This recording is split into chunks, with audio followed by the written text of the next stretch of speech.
پاکستانیوں، جنگ میں ہیلتھ اتھارٹی کی کارروائی کو خاطر میں نہ لانے کا سنگین واقعہ سامنے آیا ہے۔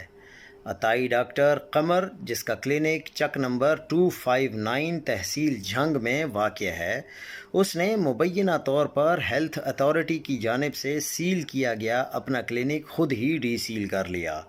ذرائع کے مطابق یہ عطائی ڈاکٹر صحت کے معیار پر پورا نہیں اترتے تھے۔ غیر قانونی پریکٹس کی وجہ سے اتھارٹی کی کارروائی کی زد میں آیا تھا۔ کلینک سیل ہونے کے بعد موصوف نے سرکاری احکامات کی خلاف ورزی کرتے ہوئے اسے دوبارہ کھول لیا۔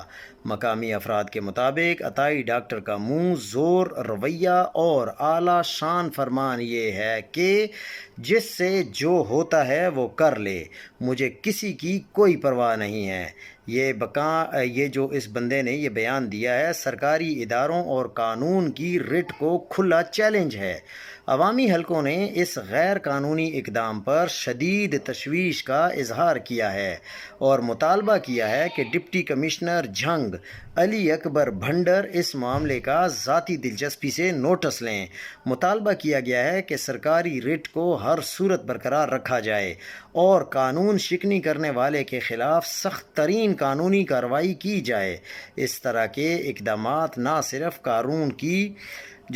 پاکستان کے قانون کی حکمرانی کو متاثر کرتے ہیں، بلکہ عام شہریوں کے صحت کے لیے بھی سنگین خطرہ بن جاتے ہیں۔